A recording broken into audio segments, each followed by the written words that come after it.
Hello, my fabulous felines. Did you miss me? I missed you too. As you can see, I'm still getting ready. This is a get ready with me video. We're going to be talking some very serious talk today, okay? Very, very serious, especially for my ladies out here. Very, very serious talk. But as you can see, I've done my eye makeup and my powder as usual. My Nina Fabulous Supreme Coverage Powder coming soon. So please start saving your money. Start saving your money because this is going to sell out within a few seconds of its launch. Start saving your money now for it to. This is the best powder in the market you can think of. So start saving your money. Once it launches, it's going to sell out within minutes, seconds. Okay? So start saving your money for this powder. Now, still trying to get ready, still trying to finish my makeup while we talk about this matter. I'm rushing out for the day briefly. So we're going to be talking about the recent alleged at, jumping into the attempt taking of her own life when a DSS officer, Department of State Services here in Nigeria, Miss Adetutu Adedokun, allegedly jumped into the lagoon, the Lagos lagoon here in Nigeria. Up as of today, her body has still not been found. There are a lot of allegations here and there that she was having a heated argument with her fiance who had proposed to her a while back. They even a very public proposal which invited friends and families for them to witness his joyous day. But I want to just read out this article briefly that was published by Ruben Abati. Just want to read out this article. It says here, this is turning out to be a horrible year with the latest House of Horror news that now defines Nigeria being the report of a young lady who jumped to her death a few days ago on the Third Mainland Bridge in Lagos. Miss Adetutu Adedokun, who was said to have been a staff of the Department of State Services. She had only recently been promoted for a sterling performance at her work as an unarmed combat operative in her set. In addition to her promotion at work, she got a fiance. Beautiful young lady doing well at work and in her private life. Then everything comes to an abrupt stop. The key story that we have heard is that the Uber driver taking her from the mainland to the island said she was quarreling with her fiancé on the phone before she asked him to stop the car and she jumped into the lagoon. It is shameful that even the security agencies have been promoting this narrative. One of the problems of security agencies in this country is that they lack the capacity for intelligence gathering and investigation. They find it too easy to adopt a simple story that is often most suited for pepper soup joints. This is Mr. Abati's words, not mine. Um, it is sad. It is an irreversible act of violence against the self. It raises questions about our morality and why people decide to end it all. More than 72 hours after Mrs. Adedokun, it is said another officer had passed on with no solid leads, although that is not suicidal. However, he's saying a lot here about the Uber driver to be questioned and all that. Then it says something here at the final paragraph of his report. It says here, in recent times, more women have committed suicide in Nigeria. Is there a gender explanation? Before Adetutu Adetoku, there was Afolake Abiola, the Globacom chartered accountant. When these incidents occur, we express sorrow. And he says a lot of other things. Every case of alleged must be thoroughly investigated to establish the truth. I am totally in support of that final statement that every alleged case must be thoroughly investigated to establish the truth. I'm very in support of that as well. However, let's not take out the fact that this is on the rise. It has always been there even before we were giving birth to. Women have been offing themselves for whatever reasons. Usually, upon deeper investigations, it is found out that it's because of a man.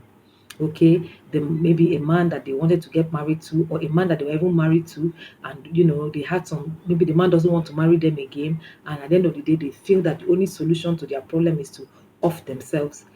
this is not just a problem in Nigeria, it's a global problem. If you open your phones to read the news of the day, from Kenya to Malawi to even Ghana, even to the US, you see some most bizarre stories where you see very well accomplished women. Like recently, we saw one in the US of a nurse that tried to off herself and ended up offing um, six other innocent persons, including I think a child was involved in that accident as well. It was really, really very unfortunate that mental health is not being managed properly, it's not being managed adequately. And a lot of women are allowing themselves to be victims of their mental state of mind. I am not here to judge anybody, but I'm here to talk about it. And I'm here to offer my own advice to women who may be thinking, because it says here in this report that every 30 seconds a woman is thinking of ending it all, whether for a man or for whatever challenges she's facing. Please, please, those figures are frightening. Those figures are very frightening. That every 30 seconds a woman is thinking of ending it all.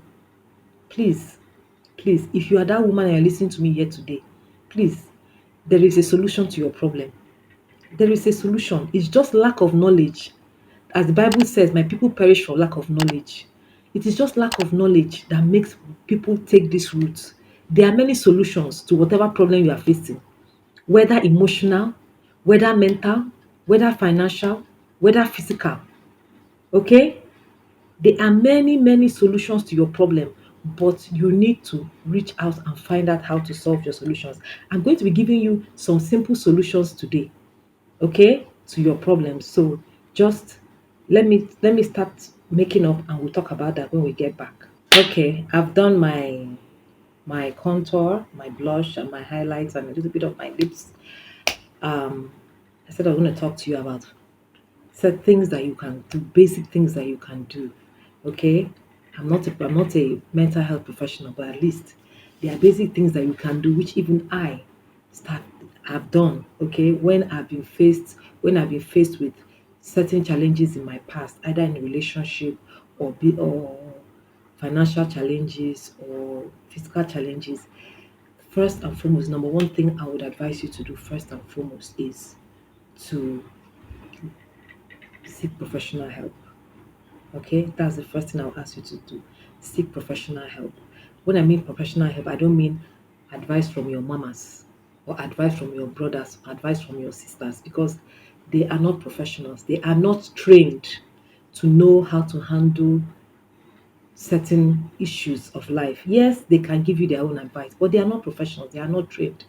A lot of people have ended up cutting their lives short because they were taking advice from the wrong people.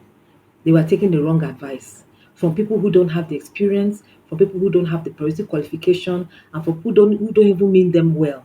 Okay? So first and foremost, seek professional advice. They have so many online counselors. Even if you don't want to show your face one on one, if you don't want to have a one on one session with a counselor, there are so many online counselors. Everything is online now. Okay? There are so many online counselors that you can talk to. Whatever challenges you are facing, maybe you are grieving, over a loss of something or someone, or you are grieving over a loss of a relationship. It is okay to grieve. Please, you must grieve. It is when you grieve that you can now heal. But unfortunately, people take the route of ending it all because they don't want to grieve. Okay? Please, you must grieve. Grieve is part of life. We can't afford not to grieve in whatever losses that we face in life. Okay, so it's important that you grieve. When you grieve, it's so is that is when you learn from your lessons. You know how to um you know how to take lemons and turn it into lemonades, if I may use that language. So please, grieving is a very normal process. It is very, very normal, because it's from grieving that you can heal. But when you don't want to grieve, you now go into, let me end it all because I don't want to grieve. I don't want to feel this pain I'm feeling. Okay, you don't want to feel this pain you're feeling. That's why you want to end it all. Please, grieve is very, very important. You must grieve. It is very, very important, because from grieving, it comes healing. From healing, there is hope. From hope, there is faith. From faith, hope and faith is very much related. From faith, there is manifestations. There are come manifestations for greater things. Like There was a time I was in a church service, and the pastor's wife said, there are some people that come to the church for marriage counseling. Some ladies, they say, oh, I came for marriage counseling, I'm getting married, this is my husband to be. And when they come, during the course of the marriage counseling, they now find out that they are not compatible. They find out that a lot of things that the pastor is preaching during the marriage counseling, they find out that they are not practicing it, or they are, the pastor is saying a lot of things that will bring challenges in the future if they are to eventually get married. And at the end of the day, the woman tells herself the truth and say, this thing this pastor is saying, no, this man is not the right man for me. From what I've learned from this marriage counseling premarital class, I mean premarital class, they call it. And the pastor's wife said it's okay for you to break up with that man and you come back with, and some of them come back with another man and say, no, that one didn't work out, but I'm here with another one for premarital class. And she welcomes them. So she says it is, so she makes it okay for you to, know that this person isn't for you. You understand? The church is not the church is not judging you because, oh, you came with one man, you didn't work out with that man, people didn't go that doctor, so therefore you could, there's no, all hope is lost. No, all hope is not lost. That's what the pastor's wife was trying to, tell us at the altar that Sunday morning. She said, you can that it is okay to come back with another man. We will receive you well. We will still counsel you for marriage. You understand? And if that man too is not okay for you, it's all right. Let it go. I still come with a third man until you are sure you have gotten it right before you walk down the aisle. You understand? And there's even another church as well that does that. They say you must come for premarital class for up to a year or two.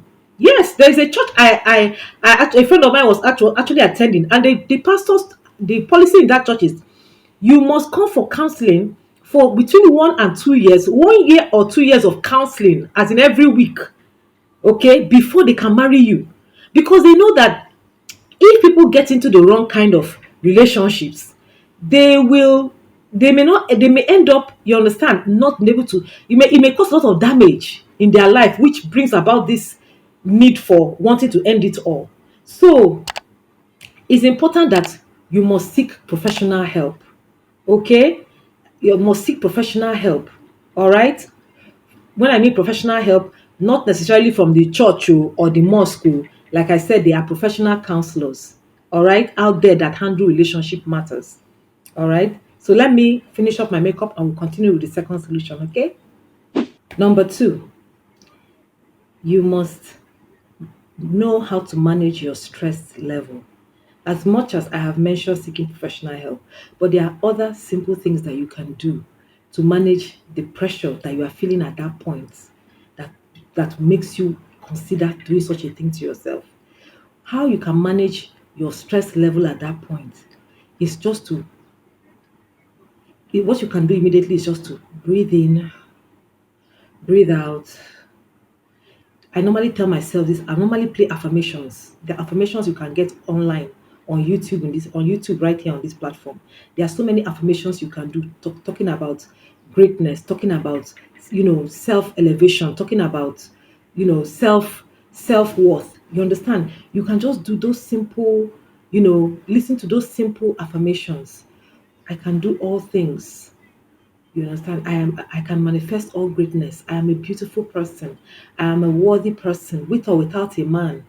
You breathe in, you breathe out. I'm still worthy of who I am. I'm still worthy of the life I want to live. Okay. Even for men, if men that are listening to my channel right now and you're also thinking of ending it all, please do affirmations as well. Okay, this is not, I'm not just talking about women.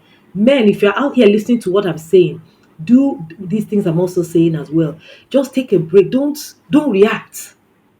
No matter how much of an emotional state you are, just breathe in, breathe out, exhale through your mouth. Just take your time. Breathe in, breathe out. Listen to affirmations. Okay? Listen to affirmations.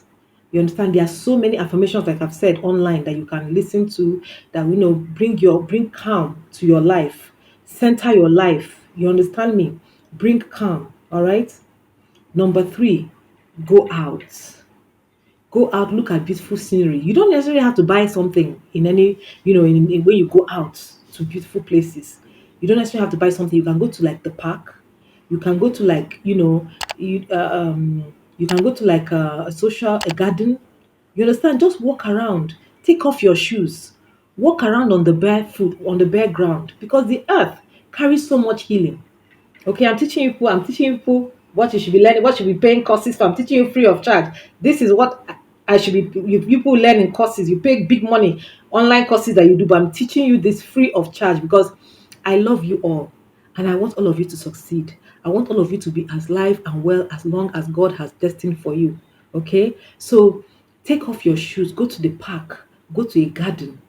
Take off your shoes, walk on the bare ground, walk around in circles. You can walk from one end of the garden to the other barefoot under the sun. Let the sun touch you. Let the sun. People run away from sun. Oh, sun, sun, sun, sun, sun. Ah, sun is very hot. No, sun is good for you. Sun is good to touch your skin. It's good for an awakening. Okay, it's good to awaken you. It wakens you up. Walk around until you can't walk around anymore. You sit down, fan yourself, taking the breeze. If you can buy a bottle of water when you're there, buy. If there's no place, they're not selling water there. Go with a chilled, with very cold ice, with water that has ice cubes. Drink it while you are there under the shade after you walk around, and fan yourself, fan the heat away from yourself. You find out that you understand you are a different person. You find out that you are calmer. You find out that you are happier. You find out that you are more relaxed. You find out that what is agitating you will calm down because when you are around a happy space, a pleasant space, spaces that are full of flower where fresh oxygen is emanating from, you find out that you are a different person. Your mind is refreshed. Your body is refreshed. Your soul is refreshed. Okay, that's number three. All right. Then number four, which is going to be my final advice. Okay, pray. I don't know what religion you are practicing, but pray. We've talked about meditation on our second advice. Prayer is our fourth advice. You can decide to meditate and pray at the same time. That is fine. It depends on what works for you. But I do both separately. Okay, I don't do it together. For me, that's my choice. But for you, if you want to do it together, you want to meditate first, do your affirmations, breathe in and breathe out first, that's fine. Then you go into prayer. Okay, if you're a Christian, you search for scriptures that talk about healing, okay, that talk about hope, that talk about faith, okay, that talk about manifestations. For those of you who are not Christians, you have your book that also reflects and talks about such things as well. Go into that and go into that religiously for that period. For in fact, for as long as you live, don't let go of your faith. As long as it gives you what you want, go for it. If your faith doesn't give you what you want, go for another faith. Explore another faith that will give you that peace of mind and that search for knowledge and the answers you are looking for. Don't say, oh, I was born this, so therefore I cannot go here. No, we live in a free world. Nobody is going to prosecute you because you are looking for your answers to your problem. If anybody persecutes you for looking for answers to your problem, don't lose hope. Be steadfast. You will get what you want. You will get the answers that you want. Okay? So I really don't want to make this video too long. I always like my videos to be as um, brief as possible because I know that you guys are all very busy people. But I just want to touch on this topic because I have been there. I have been there where, I've had the ups and downs of relationships. I've had the ups and downs of business. I've had the ups and downs of being in a work environment, office politics and all that. I've had the ups and downs of family, frictions here and there. So it's a problem that almost everybody has faced in life. Don't ever think that your own case is different. It's not different. Everybody has faced or is facing their challenges. But ending your life is not going to solve the problem. It's only going to bring a lot of hurt for those that love you. It's only going to make you not fulfill your purpose that God has laid out for you. Okay? And we don't want that. We want you to fulfill your divine purpose here on earth. There are so many great things God has in store for all of you. Okay? So don't ever, ever, ever think that ending it all is ever a solution. It will never, ever be a solution. The enemy is going to continue to send people to destabilize you. Okay? The enemy is forever going to send people to destabilize you. That's just the way the world works. How do I, especially in this part of the world, how do I, in fact, it's everywhere. I don't want to just keep saying this part of the world, part of the world. It's everywhere. It's everywhere. It's everywhere. So you must know that you are designed for greatness and let nobody ever take that away from you. Nobody has the right. to take that away from you. I told myself this a long time ago. I said, I will never let any man steal my joy. Oh my goodness me. I wish this was a story time. I have a lot of stories to tell, but not today.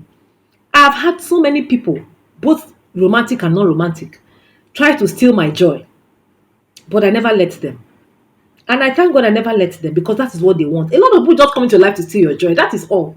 That is just their work. Ah, this one is happy. Let me destroy this. Let me destroy her. Let me destroy her. Let me break her. Because that is what I came to do. When I break her, I move to the next woman. Break that woman. One of my friends I have known, they have not lived to tell the story. That's why when I see stories like this, it hits very close to home for me. Because I know a couple of my friends who have passed on because they they allowed a man to steal their joy. Don't ever let anybody steal your joy, whether man or woman. Nobody's worth taking your life over, because you are destined for greatness. If they are not destined for greatness, you are destined for greatness. If they feel that they are there to destroy, you are here to build. And you are here to build what? Yourself. Not anybody else, but yourself first and foremost. Okay? So don't forget to like, share, and subscribe. Until next time, see you soon. Bye.